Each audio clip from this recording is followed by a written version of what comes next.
বেটি বচাও বেটি পঢ়াও এয়াই আমাৰ দেশৰ বেটি বচাও বেটি পঢ়াও স্লোগান যি স্লোগানেৰে মুখৰিত হৈ আছিল বেটি বচাও বেটি পঢ়াও আজি কি হ'বলৈ পালে যি নেকি কলিকতাত এনেকুৱা এটা জঘন্য কাণ্ড সংঘটিত হৈ গ'ল যি কাণ্ডৰ দ্বাৰাই সমগ্ৰ অসম কঁপি উঠিছে আৰু এই সমগ্ৰ অসম কঁপি উঠিছে মৌমিতাৰ হত্যাকাৰীৰ ফাঁচি দিয়াৰ দাবীত আৰু মৌমিতাক যি ধৰ্ষণ কৰিছিলে যি বলৎকাৰ কৰিছিলে আৰু সেই পাখণ্ড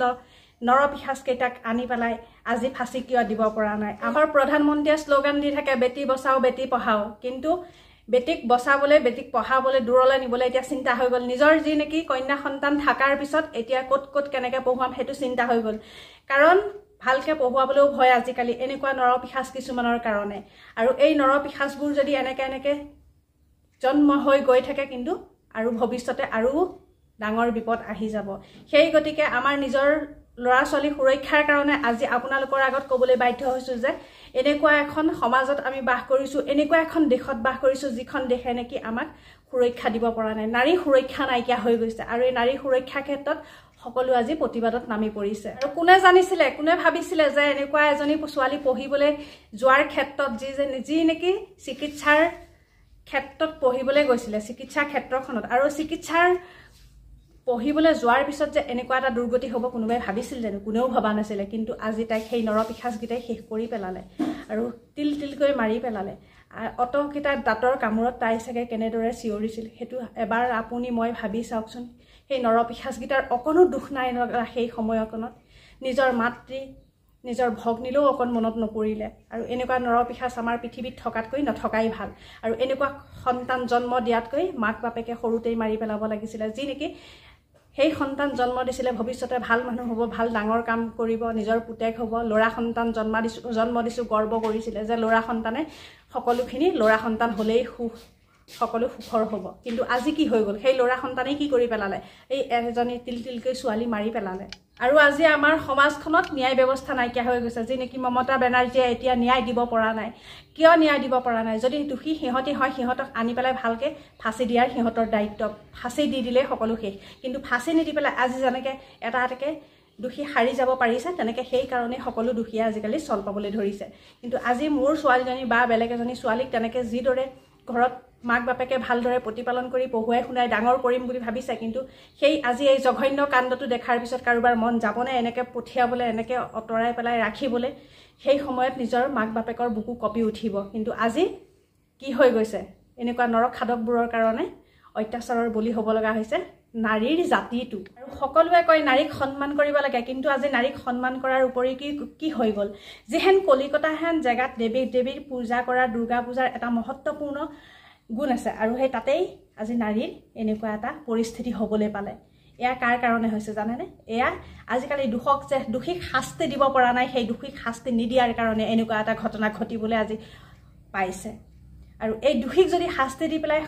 দোষীক উলিয়াই আনি শাস্তি দিলেহেঁতেন কিন্তু তেতিয়া এনেকুৱা ঘটনা ঘটিবলৈ নাপালেহেঁতেন আজি তেনেকুৱা ধৰণৰ এজনী 31 বছৰীয়া মৌমিতা জীয়াই থাকিব পাৰিলেহেঁতেন আজি এজনী মৌমিতাক মাৰিছে আকৌ আৰু এজনী মাৰিবলৈ তেওঁলোকে সাহস নকৰিলেহেঁতেন তেতিয়া যদি তেওঁলোকক আজি শাস্তি দিব পাৰিলে হয় কিন্তু এতিয়া আজিলৈকে শাস্তি নিদিয়াৰ কাৰণে আমাৰ অসমখনতো বহুত জঘন্য ঘটনা সংঘটিত হৈছে নিশ্চয় আপোনালোকে গম পাইছে এজনীকে কিমান মাৰিলে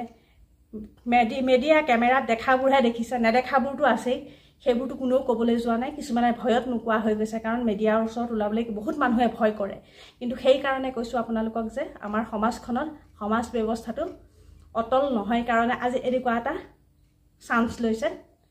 ধৰ্ষণকাৰীয়ে বলৎকাৰকাৰীয়ে আজি মৌমিতা মৰাৰ কাৰণে এজনী মাতৃৰ বুকু ফুদা হোৱা নাই অসমৰ প্ৰত্যেকগৰাকী মাতৃৰ বুকু ফুদা হৈছে সেইটো আপোনালোকে নিশ্চয় জানে কাৰণ কন্যা সন্তান যি তুলিছে সকলোখিনিয়ে জানে যে এগৰাকী মাতৃৰ বুকু ফুদা হোৱা নাই কাৰণ সেই মৌমিতা আৰু এজনী হ'বলৈ হ'লে যদি তেনেকুৱা দেশৰ পৰিস্থিতি হ'বলৈ লয় তেতিয়াহ'লে কেনেকৈ তেওঁলোকক পঢ়া শুনাই আগবঢ়াই নিব আৰু মৌমিতাৰ কাৰণে এতিয়া প্ৰতিবাদ কৰিছে সকলোৱে হয় এই প্ৰতিবাদ কৰাৰ পিছত ন্যায় কেনেকৈ পাব উপযুক্ত দোষীয়ে শাস্তি পাব লাগিব আৰু উপযুক্ত দোষীয়ে যেতিয়া শাস্তি পাব তাৰ পিছত তেওঁ ন্যায় পাব বুলি সেইটো আমাৰ এটা ধাৰণা যেতিয়া নেকি এটা শৰীৰৰ ওপৰত উঠি পৰি লাগিছিলে 20 জন পুৰুষ 113টা দাঁতৰ কামোৰ 150 গ্ৰাম বীৰ্য তেওঁ দেহত 150 গ্ৰাম বীৰ্য আৰু এই কথাষাৰ শুনাৰ পিছত প্ৰত্যেকৰে এটা এটা মগজুলে বিভিন্ন ৰকমৰ বিভিন্ন ধৰণৰ মনত প্ৰশ্নৰ উদ্ঘাটন হৈছে। আজি আপুনি মই নাৰী সুৰক্ষিত ক'ত? কিন্তু এনেধৰণৰ যদি পিশাচবোৰৰ অত্যাচাৰৰ বলি হ'ব লগা হয়, নাৰী কোনো কালেই জীৱনত ওলাই যাব নোৱাৰিব, ঘৰৰ পৰা বাহিৰত থাকিব নোৱাৰিব। ঘৰৰ ভিতৰত থাকোঁতেও অত্যাচাৰৰ বলি হয় বহুতো নাৰী। সেই গতিকে আপোনালোকৰ মাজলৈ ভিডিঅ'টো আনিলোঁ আৰু সঁচাকৈ সজাগ সচেতন হ'ব লাগিব। মই আজি কোৱা নাই, আগৰ এটা মই ভিডিঅ'টো দিছিলোঁ যে নাৰী সজাগ সচেতন হ'ব লাগিব। সজাগ সচেতনতাইহে আমাৰ